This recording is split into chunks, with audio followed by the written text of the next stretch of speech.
4 ಚುನಾವಣೆಗಳನ್ನು ಫೇಸ್ ಮಾಡಿ 4 ಚುನಾವಣೆಯನ್ನು ಸಹ ಸಾಕಷ್ಟು ಹೋರಾಟಗಳನ್ನು ಮಾಡ್ಕೊಂಡು ಬಂದು ಕೊನೆಗೆ ಅದೇ ಪಕ್ಷದಲ್ಲಿ ಇರ್ತಕ್ಕಂಥ ಒಂದು ಛಲ ಇರ್ತಕ್ಕಂಥದ್ದು ಸನ್ಮಾನ್ಯ ದೇವರಾಜೇಗೌಡರವ್ರಿಗೆ ಅಂತೇಳಿ ಹೇಳಕ್ಕೆ ಇಷ್ಟಪಡ್ತೀನಿ. ಹಾಗೆ ಈಗ ದೇವರಾಜೇಗೌಡರು ಬೇರೆ ಬೇರೆ ಪಕ್ಷದಿಂದ ಅವರಿಗೆ ಬೇರೆಯವರು ಆಫರ್ ಕೊಟ್ಟರು, ನೀವು ಬನ್ನಿ ನಾವು MLC ಮಾಡ್ತೀವಿ, ನಿಮ್ಮನ್ನು MLA ಮಾಡ್ತೀವಿ ಬನ್ನಿ ಅಂತೇಳಿ ಅವರು ಕೊನೆಗೆ ಜನತಾದಳನ ತನ್ನ ತಾಯಿ ಪಕ್ಷ ನಾನು ಯಾವುದೇ ಕಾರಣಕ್ಕೂ ಬಿಡೋದಿಲ್ಲ ಅಂತೇಳಿ ಛಲದಿಂದ ಇಲ್ಲಿ ನಿಂತ್ಕೊಂಡ್ರು. ಆ ಒಂದು ಹೋರಾಟನ ಆ ಚುನಾವಣೆಗಳನ್ನ ದೇವರಾಜೇಗೌಡರನ್ನ ಬಿಟ್ಟರೆ ಬೇರೆ ಯಾರು ಫೇಸ್ ಮಾಡಕ್ ಆಗೋದಿಲ್ಲ ಅಂತೇಳಿ ನನ್ನ ಒಂದು ಅನಿಸಿಕೆ ಇದೆ. ಹಾಗೆ ಈಗ ಈ ನಿಖಿಲ್ ಕುಮಾರಸ್ವಾಮಿ ಅವರು ಜನರೊಂದಿಗೆ ಜನತಾದಳ ಅಂತಕ್ಕಂಥ ಒಂದು ಕಾರ್ಯಕ್ರಮನ ರಾಜ್ಯಾದ್ಯಂತ ಪ್ರಚಾರ ಮಾಡ್ಕೊಂಡು ಬರ್ತಾ ಇದ್ದಾರೆ. ಹಾಗೆ ಈ ಯಶವಂತಪುರ ವಿಧಾನಸಭಾ ಕ್ಷೇತ್ರದ ಒಂದು ಕಾರ್ಯಕ್ರಮ ರೂಪಿಸಬೇಕು ಅಂತೇಳಿ ಸನ್ಮಾನ್ಯ ದೇವರಾಜೇಗೌಡರವರು ಯಾವಾಗ ರೂಪಿಸೋದು, ಇದನ್ನ ಯಾವ ವೇಳೆಯನ್ನು ಫಿಕ್ಸ್ ಮಾಡೋದು ಅಂತೇಳಿ ಇವತ್ತು ಎಲ್ಲ ಮುಖಂಡರುಗಳ ಇಲ್ಲಿ ಕಾರ್ಯಕರ್ತರು ಯಾರು ಇಲ್ಲ, ಬಂದಿರ್ತಕ್ಕಂಥ ಎಲ್ಲರೂ ಮುಖಂಡರುಗಳ ಸಭೆಯನ್ನ ಇಲ್ಲಿ ಕರೆದಿದ್ದಾರೆ. ಅದರ 4:15 ಅಂತೇಳಿ ಟೈಮ್ ಫಿಕ್ಸ್ ಆಯಿತು. ಅದರ ಹಲವಾರು ಕಾರಣಾಂತರದಿಂದ ವೇಳೆ ಸ್ವಲ್ಪ ತಡವಾಯಿತು. ಆದರೂ ಸಹ ಎಲ್ಲರೂ ದೊಡ್ಡ ಮನಸ್ಸು ಮಾಡಿ ಇದು ವೇಟ್ ಮಾಡಿದಿರಿ. ಇಲ್ಲಿ ನಿಮ್ಗೆಲ್ರಿಗೂ ಅಭಿನಂದನೆ ಸಲ್ಲಿಸ್ತೇವೆ.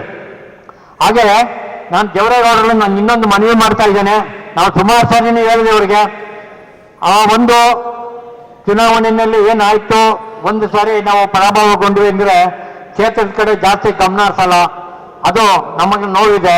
ನಾವು 2-3 ಸಾರಿ ಹೋಗಿ ಹೇಳಿದ್ವಿ, ಇಲ್ಲ ಒಂದು ಪಂಚಾಯತಿ ಅಥವಾ 2 ಪಂಚಾಯತಿಗೆ ಒಂದೊಂದು ಸಾರಿ ಒಂದೊಂದು ಸಭೆ ಮಾಡಬೇಕು, ನಾವು ಸಂಘಟನೆ ಮಾಡ್ಕೊಂಡು ಹೋಗ್ಬೇಕು ಅಂತ ನಾವು ಹೇಳ್ತೀವಿ. ಅವ್ರಿಗೆ ಗೊತ್ತಿದೆ 4 ಚುನಾವಣೆಯನ್ನು ಫೇಸ್ ಮಾಡಿ ಅವ್ರು ಯಾವ ಪರಿಸ್ಥಿತಿಗೆ ಹೋಗಿದ್ದನ್ನು ನಾವು ಯೋಚನೆ ಮಾಡಬೇಕು. ಆ ಒಂದು ಕಾರಣದಲ್ಲಿ ಈಗ ನಮ್ಮ ವಿರೋಧಿಗಳು ವಿರೋಧ ಪಕ್ಷದಲ್ಲಿ ಇರ್ತಕ್ಕಂಥವ್ರು ಸಹ ಈಗ ನಮಗೆ ಸಲಹೆ ಕೊಡ್ತಾವ್ರೆ, ಅಣ್ಣವ್ರನ್ನ ಓಡಾಡಕ್ಕೆ ಹೇಳಿ. ಯಾಕೆಂದ್ರೆ ಹಿಂದೆ ಒಂದು ಸಮಯದಲ್ಲಿ ಏನು ನಾವು BJPನಲ್ಲಿ ಇರ್ತಾರೆ ಅಂತೇಳಿ ನಾವು ಮತ ಕೊಟ್ಟು ತಪ್ಪು ಮಾಡಿದ್ದೀವಿ.